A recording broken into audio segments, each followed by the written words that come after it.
Malakalbaryo ang kailangang suungin ng mga deboto makalapit lang sa imahe ng itim na poong Nazareno tuwing traslasyon. At kahit kapalit nito'y banta sa kanilang kaligtasan, hindi nagpapatinag ang mga deboto sa ngalan ng pananampalataya. Balitang hatid ni Ian Cruz.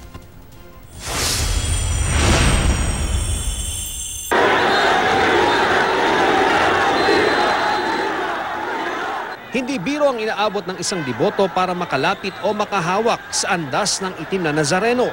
Malaalo ng tao ang kailangang suungin kung nais mong makahila sa lubid ng andas. Karibal sa paghawak ng lubid ang kapwa-determinadong deboto. Higit na lakas pa ang kailangan kung nais mong mahipo ang andas o ang mismong imahe ng itim na Nazareno.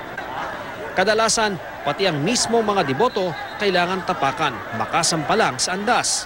Karamihan sa mga narito sa tapat ng City Hall ay namahinga lamang para sa dagdag na lakas. Pero sa pagdaan ng andas ng itim na Nazareno, tila ba hinihila sila patungo sa imahe. Sa tindi ng siksikan, pati mga nagtitinda na pilitang lumikas para hindi maipit. Ang mga inilagay na railing, hinawakan ng mga deboto para hindi matumba dahil sa bugso ng nagbabanggaang tao. Ilang mga deboto tuloy ang nawalan ng malay.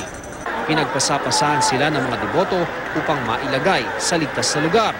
Marami rin ang nahirapan sa paghinga na agad tinulungan ng mga volunteer ng Philippine Red Cross. Isa pala sa mga kinapos sa paghinga ang isang miyembro ng ihos ng itim na Nazareno. Nanghihina po ako sa ibabaw ng andas, dala po ng siksikan at init ng hangin. Suffocation, sir, usually. Karamihan po sa kanila wala po masyadong pahinga.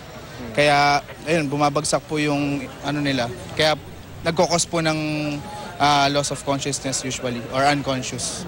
Sa kasagsagan ng traslasyon, tuloy din ang pag-iikot ng mga pulis para matiyak ang kaayusan. May iba namang deboto, hindi na ang paghila ng lubid o paglapit sa andas ang panata, kundi ang mamigay ng tulong sa mga uhaw at gutom na deboto.